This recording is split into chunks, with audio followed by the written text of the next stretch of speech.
Sony say they have no big franchise titles releasing until 2025.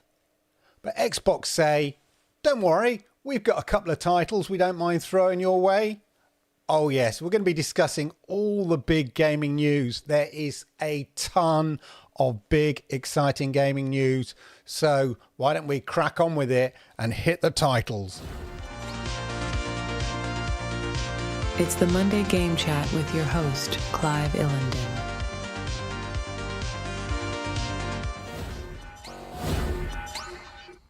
Yokoso, arigato gozaimasu. Welcome to the Monday Game Chat in what has been a very busy, revealing and exciting week in the world of gaming. And we've got it all here. We're going to be dissecting all the news. Xbox announced their new sort of strategy, but we kind of worked it all out. But they also teased some new hardware coming possibly this year. Sony made some big announcements, but I didn't see many people throwing their toys out of the pram at that, even though it's pretty significant, i.e. they're not planning any major franchise releases this year. So that's interesting. And they've taken a bit of a hit from it financially. So on that announcement. Anyway, tons of stuff as ever. Let me know your thoughts as we go through all the news. I love your input. I love what you've got to say about it. And we'll talk about it. After all, it is the Monday Game Chat. Yeah, we're talking about games, Game Chat. And as ever, let me know what games you've been playing down in the chat below. I'm always interested to know. And of course, while you're there, why don't you hit the likes, because I like it. YouTube likes it. And it helps people like you find content like this. Anyway, so busy. Let's say hello to the people in the chat. Early doors. Al Davis Music, good to see you. Hello there. Neil, good to see you as well as we kick off with, as I said, some pretty exciting news. I've got a lot of it here. I'm going to kick off. I'm going to start with Sony, really, because I think it kind of puts things in context.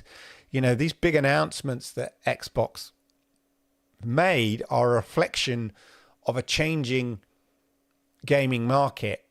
And just to sort of show that they're not in isolation, Sony made some big announcements this week, and we're going to share some of that. And some of it's quite sort of arguably quite shocking. So in an announcement here, it said, Sony says it plans no new title releases from the existing big PlayStation game franchise beyond the next financial year. And less burden from the game unit market M&A. So basically, till 2025, we're not going to see any major PlayStation franchise launching on PlayStation. That's quite a significant statement to make.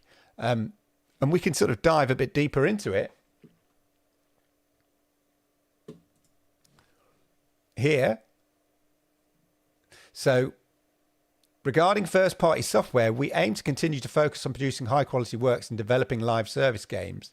Sony Group President, Chief Operating Officer, and Chief Financial Officer Hiroki Totoki said, "But while major projects are currently under development, we do not plan to release any new major existing franchise titles until next fiscal year," which basically is from the 1st of April 2025. For example, no Gods of War, no Marvel Spider-Man 2 type games. That's a pretty major, really. They also announced here, which will also go on here, that they continue to see a gradual decline in PlayStation 5 hardware. This is to be expected. Just take a drink. This is to be expected because it's in its sort of end spiral of the sort of console life. Not spiral, but the end. It's the end game. The end of its sort of life cycle. And so it's not surprising that they're expecting a gradual decline. Although, interestingly enough, they failed to hit their targets as well. These are all quite big, major sort of, here we are, things for Sony PlayStation. But I mean, maybe I don't follow Sony PlayStation, commentators on YouTube and Twitter and stuff like that. But, of all the kind of toys throwing out the pram that I saw with Xbox, rumors of Xbox, sending all their games to PlayStation, where's the, arms up in anger and all this kind of stuff? Anyway, Sony misses PlayStation 5 sales target as console enters the latter stage of its life. The company now expects to sell a measly 21 million consoles, oh my God, in 2023 financial year, down from the forecast of 25 million. It's 21 million. But it's relative. You have a forecast for a reason. You have targets you want to hit. And so it's going to be disappointing for any company when it doesn't hit the targets. And it has an impact on the bottom line because equally, this had the net effect of $10 billion of value being wiped off Sony's stock last week after it cut its PS5 sales forecast. The console is still so important, fundamental to Sony. Analysts are questioning Sony's operating margins for its PlayStation business, which were just under 6% in the recent quarter. They're operating at a 6% margin. That's basically no margin for error from a business point of view.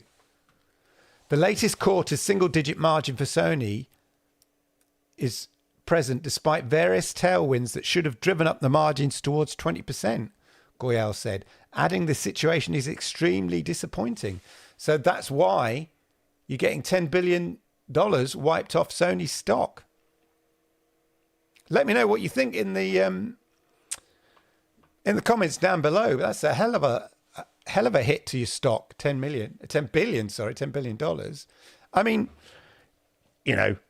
it's a blip really in the bigger picture, but Sony pride themselves on being, in the forefront of the gaming industry. And so a blip to them, there'll be many Japanese executive having to bow down and apologize. Some of them go on. That's what's going to be happening there. But having said that, one thing which is very similar to Xbox's approach is confirmation here from Hiroki Totoki discussing the opportunity to grow PlayStation games on PC platforms. So this is something that they talked about last week. In the past, we wanted to popularize console. I.e. they were very much focused on exclusives. We know that's what Sony's strength is. Sony PlayStation's strength is arguably it's stronger at creating those must-have exclusives like your Spider-Mans, like your God of War, than say Xbox has been, bar maybe something like Halo. And even the recent reiteration of Halo didn't do had the expected sort of push of consoles. But for Sony, that has always been absolutely fundamental. But the market's changing, the world is changing, and driving console sales through exclusives clearly is becoming more difficult, perhaps not as profitable, etc., etc. Hence, they're exploring launching the games on PC. In the past, we wanted to popularize console, but there is a synergy to it. So if you have a strong first-party content, not only with our console, but with other platforms like computers, first-party can be grown with multi-platforms that can help operating profits to improve.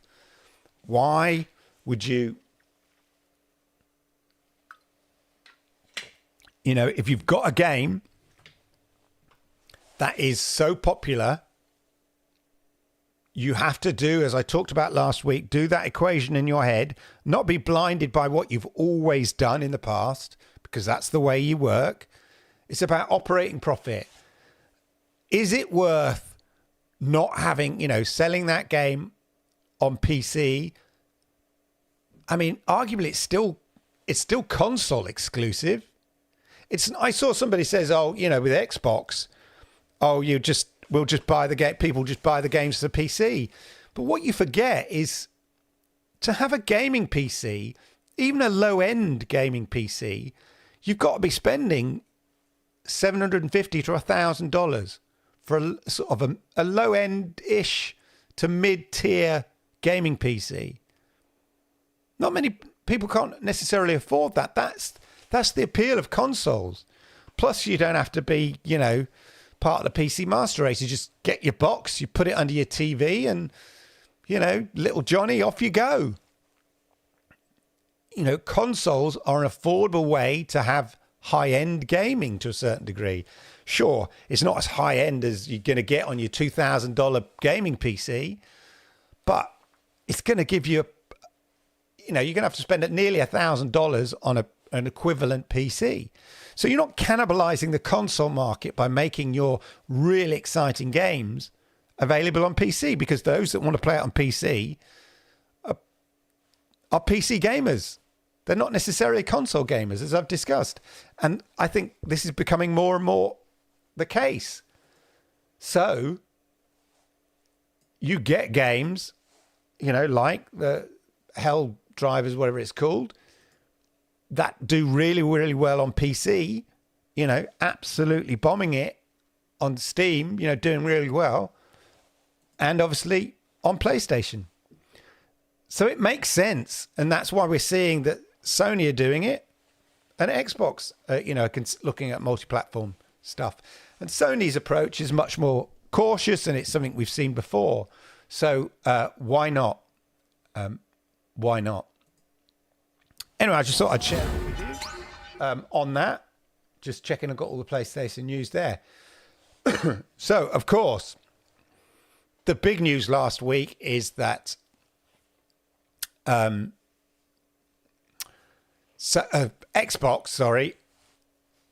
got out their big guns, didn't they, last week for a little Xbox podcast where they talked about the new strategy.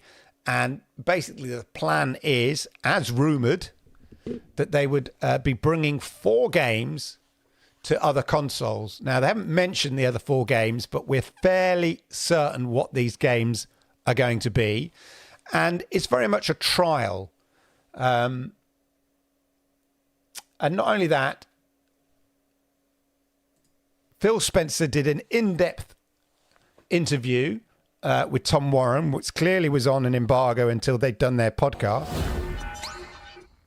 where he talked about the Xbox games coming to PlayStation 5, although not naming them, but we think we know what they are, fairly certain, next-gen hardware, and much, much more. And it's a really good interview. It basically summarizes everything they've said. I've summarized it here, or Gemini has. So the key takeaways for Microsoft in this announcement, basically. Microsoft is making its Xbox games available on more platforms, including PlayStation and Nintendo Switch. This is a big change for Microsoft, which has traditionally kept its games exclusive to its own consoles. Again, just like Toritori, Spencer says this move is necessary to reach more gamers and grow the Xbox business. He also believes it will make more money for Microsoft in the long run. As they've seen with, obviously, they know how well the Activision Blizzard titles do, multi-platform.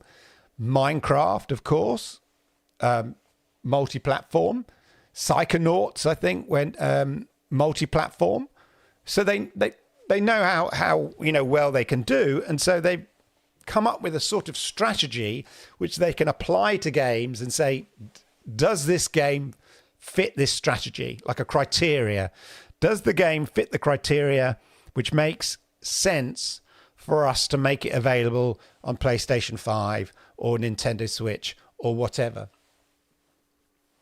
Some Xbox fans were worried it would hit the Xbox ecosystem, but Spencer says Microsoft is committed to its consoles.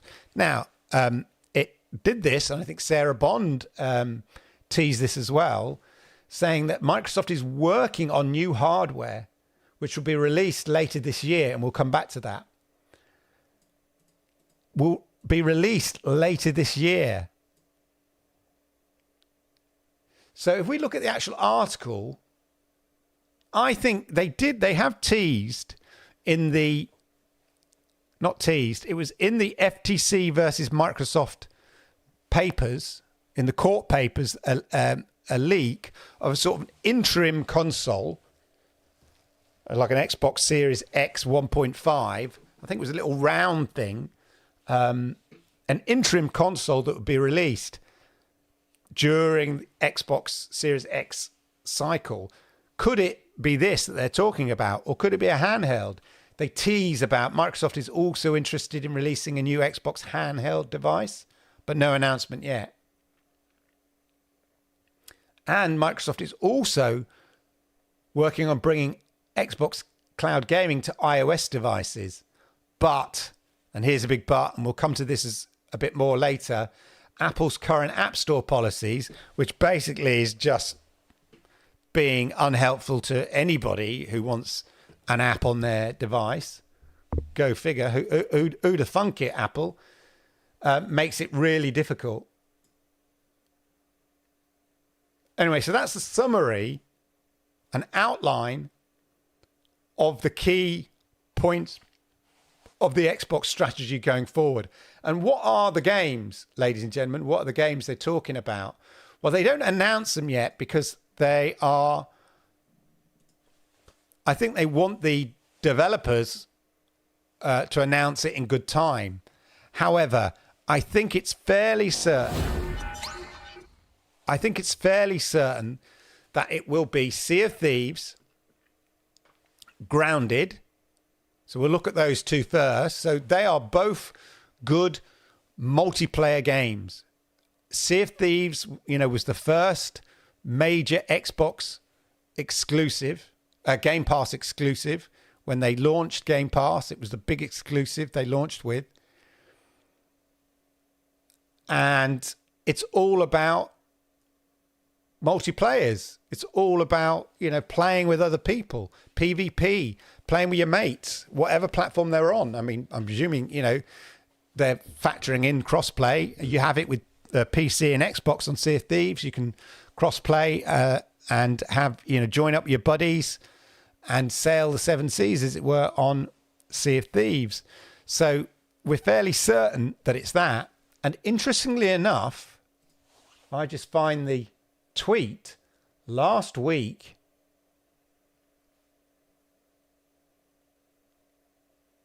Where is it? Last week,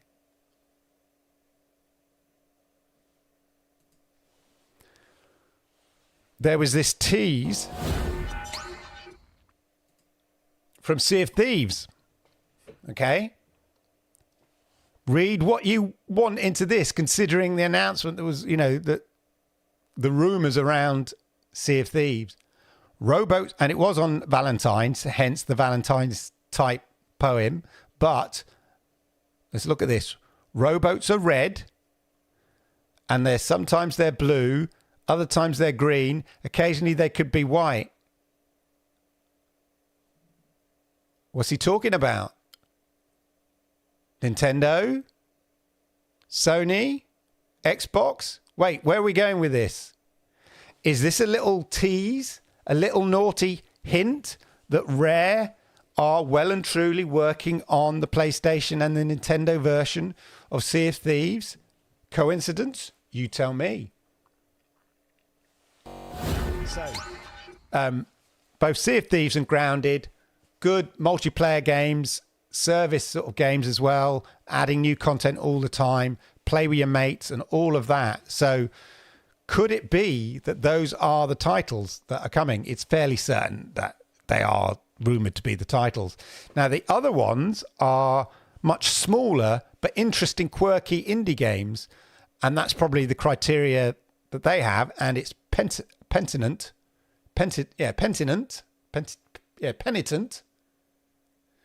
and Hi-Fi Rush. which to me feels like a Nintendo Switch game, to be honest. They're sort of fun, quirky, indie type games. So those are the 4 games that are rumoured and we're fairly certain, fairly confident will be coming to multi-platforms, to coming to other consoles as a starter, just to test the waters. There is no plans to bring Indiana Jones game yet, but never say never, or Starfield. But again, never say never. But there are no plans on those ones yet.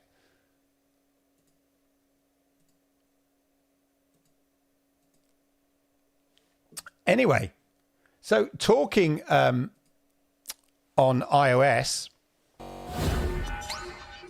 Xbox released touch controls for remote play, improved filtering for My Games and apps on its Xbox dashboard, new thumbstick calibration tool, and new access restriction option. This is for remote play with iOS and Android Xbox apps. Although no Xbox Game Pass app yet on iOS, and we'll come to that. But touch controls available now for remote play. But talking of iOS, here, look, this is the problem.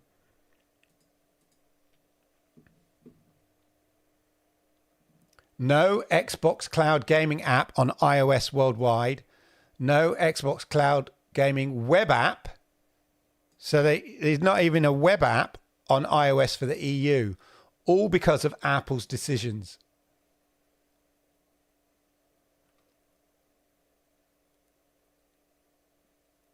And this was the quote from the interview that Phil Spencer did. There's not room for us to monetize Xbox Cloud Gaming on iOS.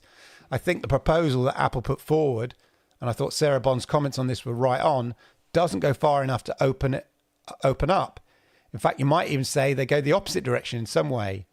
So Apple aren't really encouraging Xbox, well, loads of not just Xbox, Epic and Fortnite, whatever, aren't really encouraging xCloud Gaming app on iOS. So go figure.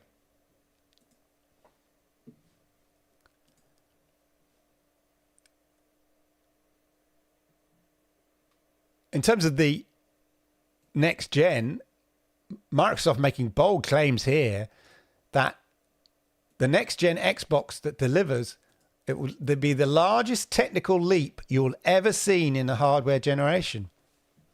That's a bold statement to be making. Plus, again, there's full... we've got more to come, says Sarah Bond. There's some exciting stuff coming out in hardware that we're going to share this holiday. What holiday? I'm not sure what holiday they mean by that. We're also invested in the next generation roadmap. So they've got hardware coming out they're going to announce some hardware coming out this holiday, whether it comes out this holiday, but by the end of the year maybe at June time. We're also invested in the next generation roadmap. We're really focused on their delivering the largest technical leap you'll ever have seen in a hardware generation, which makes it better for players and better for creators and visions that they're building. So, I mean, it's all words at the moment, but it's big statements, The whole idea of, when the consoles come out, the most powerful console on the planet, these are big marketing hooks that they can hang the selling of the console on. Exciting times. I'm curious what this sort of device from this year is going to be. Let's have a look, see what you've been doing. I've been playing Tomb Raider Remasters. Good for you, Al Davis. Divinity Original Sin 2. I wouldn't be surprised if we see Spider-Man arrive on Xbox a few years down the line, especially if Xbox multi-platform initiative plays off. The only thing about that is that there are significantly more PlayStations than there are Xbox. So it makes sense for Xbox financially to make the games available on PlayStation. Whether that same equation works out quite as profitable the other way, I don't know. I think they killed off the Keystone project, but it might be a different project. It might have a different name. Suarez is asking when the Tomb Raider remasters came out. Maybe Al Davis, you can let him know on that.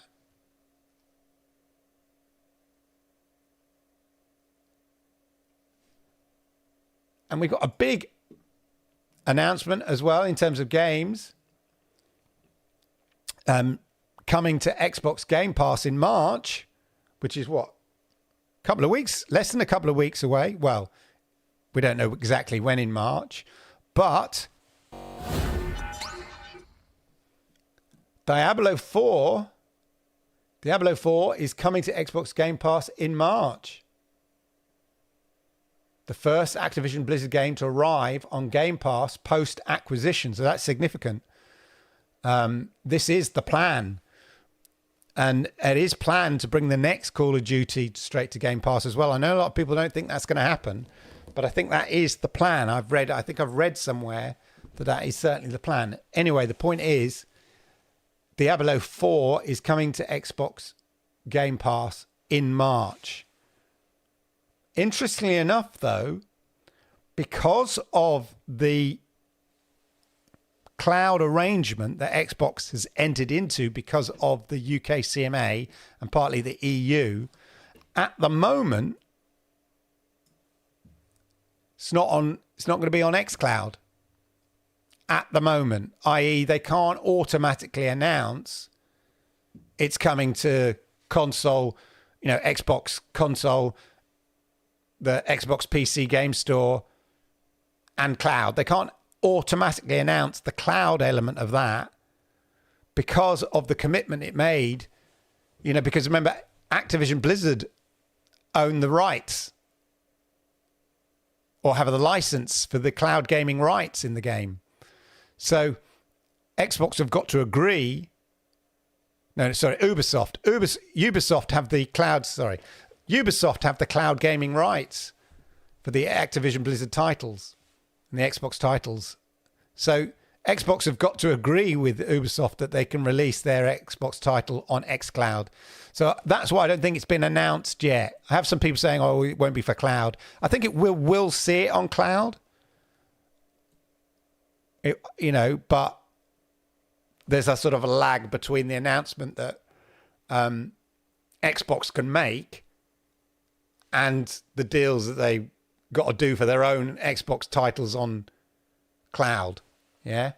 So I think we will see it, but Xbox haven't announced it for xCloud yet, but it will be on Game Pass in March, ladies and gentlemen. Talking of Game Pass, 34 million Xbox Game Pass subscribers. However, this does include the Xbox Game Pass Core, which was formerly Xbox Live Gold. So basically what you needed to be able to play games online. That's just now Xbox Game Pass Core. So the figures, the Xbox Game Pass figures, I mean, they're still subscribers. They've just recategorized them slightly. Because, they used to say we have, the Live Gold members, and then we've got our Xbox Game Pass subscribers. And now they've merged them into one. So it sort of paints maybe a bit more of a rosy picture than you might have think if you compared it to the previous announcement about Xbox Game Pass subscriber numbers in previous years. But people are still subscribing, call it what you will. So there we go. 34 million people can enjoy Diablo 4, exactly. Not necessarily in the cloud, though.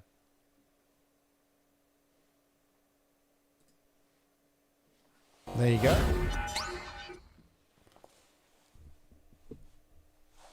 Suarez looks like he's going to be picking up the Tomb Raiders. 22 for the Trilogy. Oh, I might have to check that out myself. Might have to definitely check that out myself.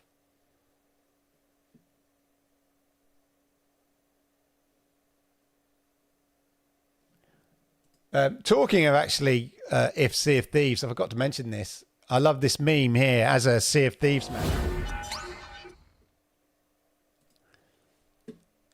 This is when Sea of Thieves comes to PlayStation, Xbox users,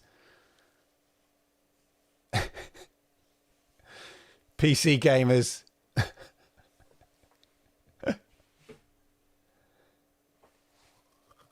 Yeah, welcome noobs. This will be exactly what it's like.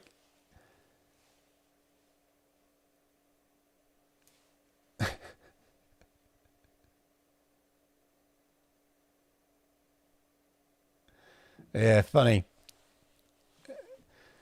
That'll be your PlayStation noobs when they play Sea of Thieves. Oh, I love Tom Holland. He's brilliant in Pirates of the Caribbean. I met him years ago, soon after this movie. I remember this one, or the first one he was in, not the first Pirates of the Caribbean, but the first one he was in. And I met him in a private members club, and I was very drunk, and I made a bit of a fool of myself because I just kept going on about how brilliant he was. I said, "You were brilliant in Pirates of the Caribbean. You were amazing. You're brilliant." Anyway, little side note there. Anyway, I thought that was funny, being a Sea of Thieves player. That's exactly what it feels like when you're a noob and you get caught in the crossfire. Hardcore pirates. It is a pirate game. There's no need to moan about it. That's the nature of the game, unfortunately. Right, on other news, there's so much news. Star Wars news, ladies and gentlemen. Respawn's upcoming Star Wars FPS game is a Mandalorian bounty hunter game. I like the sound of that. This is according to Inside Gaming.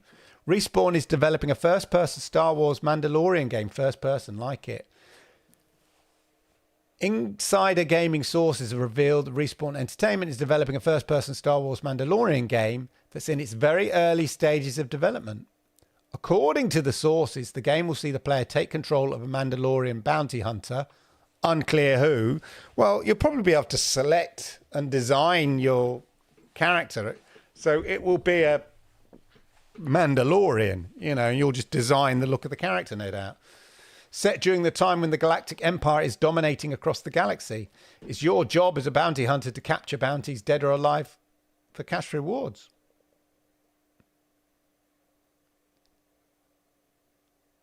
The game's high mobility has been made possible storytelling-wise thanks to the Mandalorian jetpack, which allows the player to perform horizontal dashing, vertical jumping, boost sliding, similar to what we see sliding down the hills in Apex Legends. Now, yeah, as a big fan of Apex Legends, yes, please. I like the sound of that. Respawn, it's just dawned on me. Respawn doing a first-person Star Wars game. I like the sound of that. What's not to like? Now, one for Switch fans. We're going to leave Nintendo Switch out of all this news. Nintendo Switch 2 would reportedly have digital and physical backward compatibility. Too right. Plus enhanced older games. It has to be. Yeah, especially for, I think, more so for a console like Nintendo Switch. Backwards compatibility is really, really crucial, I would argue. Rumored to be coming out in 2025, Nintendo Switch 2, by the way. And back to xCloud, which, I've been moaning about xCloud because it's not really moved on, but it seems that Phil Spencer has confirmed that owned games to be playable on xCloud in 2024. So the ability to play games you own, so not necessarily in Xbox Game Pass, games that you've bought for the Xbox, you'll be able to play on xCloud in 2024. This was confirmed through Xbox chat with Phil Spencer, which is a great way to get a scoop. Hey, Phil, any word or update on being able to play my owned games on xCloud? Should be this year. Which I know is a big thing for, for some people. And especially with, occasional Xbox games do drop off Game Pass now and then. So it's good, to have games that you own. Presumably they just stick it in the server. And, it recognizes that you own it and you have the option to play in the cloud like you do with Game Pass, the option to install or play in the cloud. And the same functionality would apply to games that you own. I mean, I don't own that many Xbox games because I love playing just stuff that's on Game Pass. I take full advantage of my, Game Pass subscription. I'm not a collector of games anymore. I just like, finding out what's out there and on Game Pass and giving it a go. Playing a bit more Power World. And I fired up, what's it called? Oh, World War One game. Oh, my brain's gone dead. Anyway, yeah, this weekend. X-Defiant, which I have played a couple of times in the beta trial. I really enjoyed it. It's a nice, straightforward PvP, fast, moves fast. Your character moves fast. You respawn quickly. Yeah. Although it's been, it was scheduled for 2024. Well, no, sorry, for 2023, October 23. Initially, the game was slated for release between September and October 2023, but it faced delays due to various development issues, mostly with the multiplayer angle of it, leading to current expected launch timeframe in 2024. I enjoyed the game. I do enjoy it. It's a good one just to pick up and play and have a quick game, quick bit of PvP action. The games aren't long, a bit like a bit like the Halo multiplayer. You can just dive in. You're not having to dedicate a lot of time to it. Have a quick play, see what you can do, and off you go. X-Defiant's upcoming free-to-play first-person shooter is expected to launch in the first quarter of 2024. This release window is supported by multiple sources, including Ubisoft's Quarter 3 2024 earnings report, which mentioned the game would launch by March the 31st. The closer we get to that date, the more likely it's going to happen, because the harder it is to sort of push it out, because you have to lock things down. Comes a point where you cross the Rubicon, as they say, and you can't delay it anymore because you press the button on the, whether it's the marketing or manufacturing or whatever it is, it's gone gold. So yeah, that seems like it is likely that X-Defiant will be coming out on the 31st of March. I'm going to check I've covered everything. Gosh, I think I have. I've rattled through all of that, but there was a lot of news there, a lot of news to discuss that I wanted to share with you. So, there we go. Maybe Xbox can just brand a PC handheld as the Xbox handheld, make their Xbox library available there. Yeah. Maybe they are partnering with someone like, Asus or ROG Ally. I mean, like in the same way, the easy way to do it, you say, is to build on something that's already out there and then just rebrand it as an Xbox device. Don't know, possibility. Or do they want to, do their own version?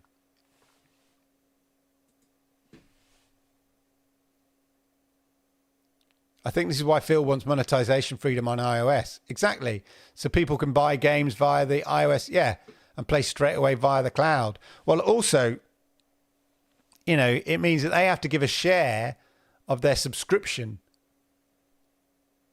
to Apple, which is kind of crazy. Yeah.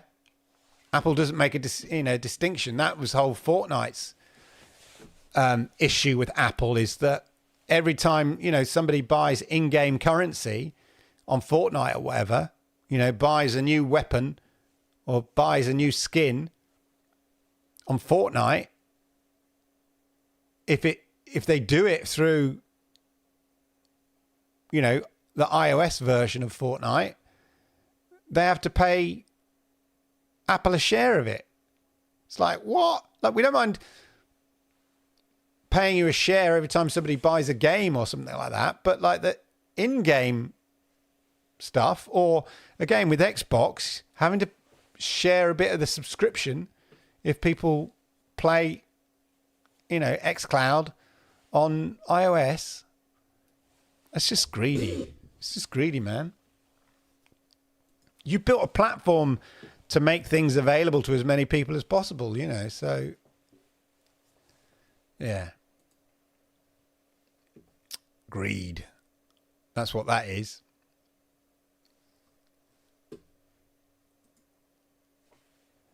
Exactly. How are Microsoft so confident the next console is so groundbreaking if they haven't signed to AMD yet? I don't know, unless, of course, they're already in conversations with somebody else. It is a big... It's an interesting statement to make without sounding too, braggadocious. You know what I mean? Like, exactly. What are you backing it up with? But yeah, Sarah Bond, she's the VP of Xbox. Obviously, they're going to say, we're making a... Maybe what it is that they've set some benchmarks, or set some targets. And they're just going to build it, rather than build. They're going to say it has to. On paper, the deals don't matter so much, because on paper they say it has to do this. We need it to do this, at least this as a minimum. We want it to do this. So maybe they've designed it all out. They've spec'd it all out, and then we'll go about sourcing the chip manufacturer for it and stuff like that, and say, look, we know it's got to be based fairly on where they think chip technology is going, right? Or what can be achievable. So, look at Nvidia stuff and their GPUs. They know what's possible, and they can predict vaguely what's going to be possible in a couple of years' time. So within that framework, they could probably say, we want it to perform at this kind of level. We want it to achieve these sort of benchmarks. This is how we're going to design it. And then go to the chip companies and say, this is what we need you to achieve. How do we make that work? So not, completely moonshot type kind of level stuff, but stuff within the realms of probability or likelihood based on the current state of where technology is now and where it's going to be, chip-wise in 2 years, as far as they can. Intel, Nvidia, the obvious ones know it better. It's better the PlayStation will get that than. They obviously know that it's better than PlayStation will get for AMD, unless it's less about hardware, maybe software. Windows 11 is getting AI scaling the operating system, a bit like DLSS and FSR, but operating system level. Exactly. We've seen advances not only in sort of chip manufacturing, but as you say, in AI scaling, especially with, Nvidia bringing out, the Nvidia Reflex and the DLSS 3.0, and as you say, FSR on AMD and all of that. So we know, I think that they're confident what it is they want to build, and will do the deals and are designing and function, the model. It's probably, on a workbench in rough somewhere. And then they've got to work out, how do we, get all this down into a reasonable sized box that delivers the cooling that's necessary, doesn't overheat, doesn't have a massive power brick? How can we achieve all, how can we crunch down this, somebody's probably created a massive weird gaming device, and then they, spend time working, how can we design it in such a way that we can crunch it down? I don't know. Imagine if you could, hopefully not Connect 3.0. Yeah, very good. Imagine if they could make it upgradable. The thing about, one thing I find odd about gaming PCs, of which I'm new to the world of gaming PCs, but I look, hands up, I haven't built my own. I had mine built for me, and when I upgraded my son's PC, we damaged the motherboard and the CPU. So I took it to a PC repair shop locally, and they did an amazing job and saved my son's gaming PC. Basically, my son bought some upgrades, and he's saying, "Oh, we'll put them in, Dad." And there's some of the simple things like just replacing the graphics card or a fan here and there, fine. But we were replacing the CPU, and I think I damaged the motherboard because I'd never done it before. And we took it all apart, we put it all back together again, and it just didn't work. And so I just thought, I have to take it to somebody who does this on a regular basis. So we took it to a repair shop, and they kind of, fixed it. But I kind of just thought, it's so fiddly. Building a PC is so fiddly, and yet everybody loves building gaming PCs. Wouldn't it make sense, and I know that some manufacturers are doing it now, wouldn't it make sense to build a modular gaming PC? Where you wanted to replace parts, you basically sort of unplug them and plug them in. You don't have to hide all the wiring behind the back, and then, just tie all the wiring up, and then there's like these kind of impractical connectors that you've got to put all in the right order and the right letters, and make sure you put them the right way around to power the motherboard and the chips on them. And just like, what's that all about? Some of them are double sockets, and they're tiny, and some of them are two single sockets, but they go together to make a double socket. Imagine you just had something where you just plug it in, plug it out. Oh, new graphics card, plug it in. You basically slot it in. A modular gaming PC that you could upgrade. Now, the master race don't like that. They like the fact that it's complicated to build your own gaming PC. Well, it's not complicated once you've done it, several times. But the first time, it's nerve-wracking. Personally, especially if you spent, 1,500 quid on a gaming PC. You don't want to kill it. It's like when you first do a DIY job that you've never done. You're never going to do a perfect job.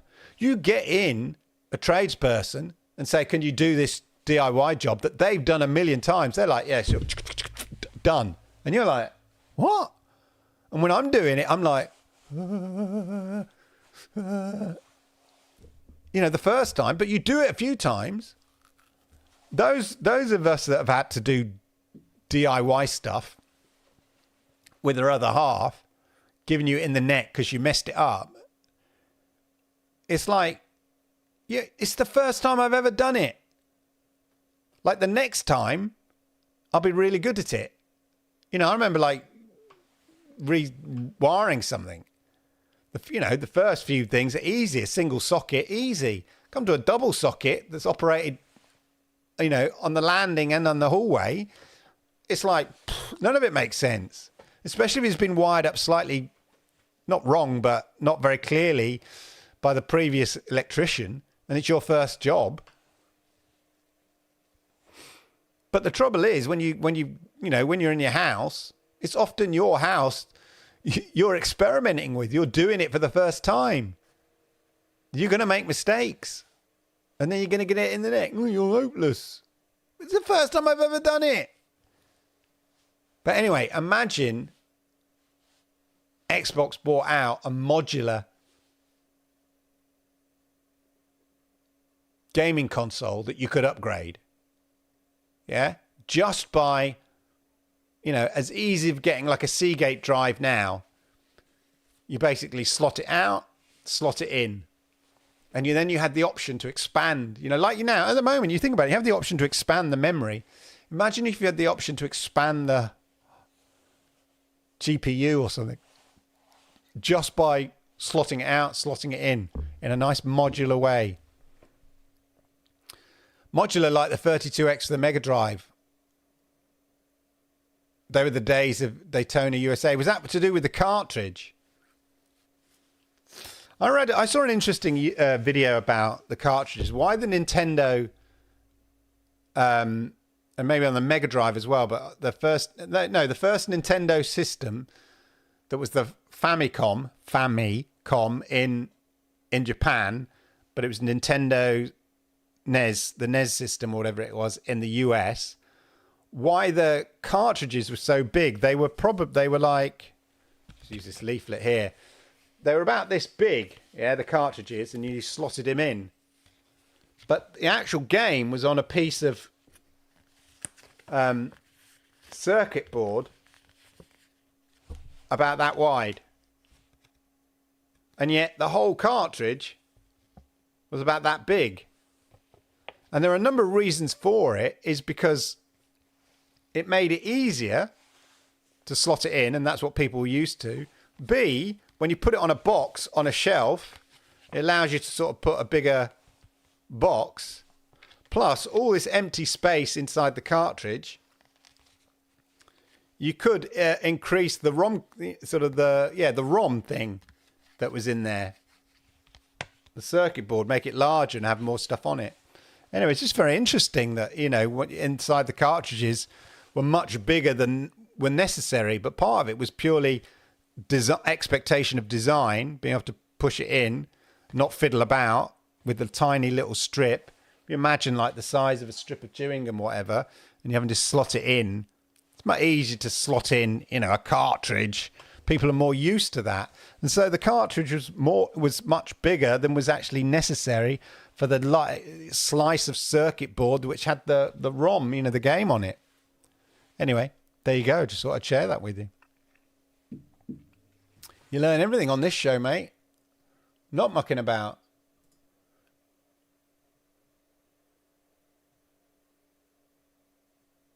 Right. Just in talking of Nintendo and Switch and game cartridges,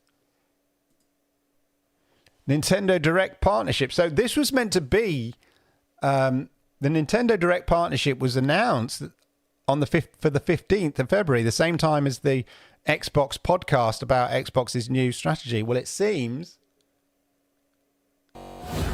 coming on the 21st. So next week, they obviously postponed it to the following week. Nintendo Direct partner showcase is coming. Watch on demand via YouTube on the 21st of February. You know this thing about dates and the American dates, and why in America they put the month first and then the date second, which makes no sense. Whereas in most of the rest of the world, you put the smaller denomination first, then the larger denomination, then the larger, i.e. the day, the month, the year, when you're doing it in numerals. Ironically enough, it's an English thing that the Americans have replicated. And it's because on the English newspapers, on the Times, 200 years ago or 300 years ago, whatever it was, 200 years ago, it would say February the 21st, 1856. Yeah, February the 21st, 1856. And that's how the English newspapers in the UK, or England back then, used to have their dates. And the Americans, they took that on. And then when it went numeral, they just kept with the same order of things. Whereas in the UK, we went what was slightly more logical from a numerical point of view. When you're writing it in numerals, it makes more sense to put the day, the month, the year, in a sort of ascending order. But because the newspapers used to write the words February the 21st, 1854, the Americans, when they went numeral on the dates, kept the same pattern. Apparently, that's the reason why. Again, I love sharing this useless information. Anyway, there we go. Modularity would not suit the rationale for consoles. All Xbox Series X are identical to each other, which is meant to make optimization of game system easier for game developers. Yeah, but I still think what you could do, it wouldn't be it would have to be, Xbox add-ons, modular add-ons that you would get. So imagine, for example, at the moment you've got your Xbox Series S and you've got your Xbox Series X. And, a single game works fine on both. But you'll get better graphics on the Xbox Series X because it's more powerful. But it's the same game. It's not been developed for both, two different versions. So what I'm talking about is you have your basic entry level, Xbox Series S type thing, That's your basic entry level. Gives a good gaming experience at an affordable price.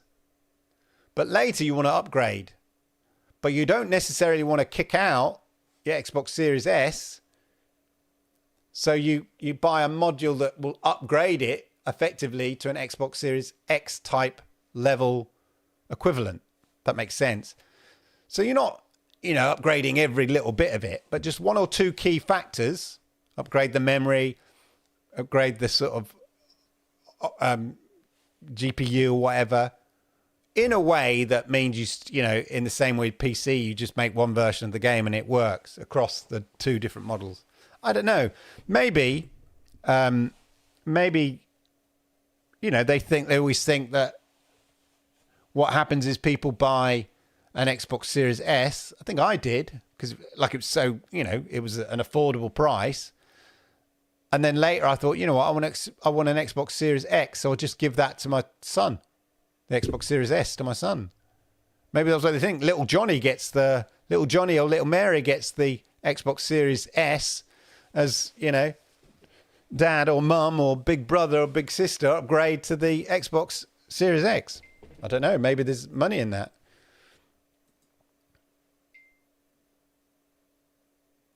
Everyone getting a different experience, faster response times. But as I said, at the moment, we've got that you've got it at the moment with a Series S and a Series X. Two different devices. Just make it modular so that you can sort of go between the two devices. Don't know, just an idea. From a computer algorithm point of view, the American date format is better because if you have a long list of dates and sort them, they would get sorted into date order.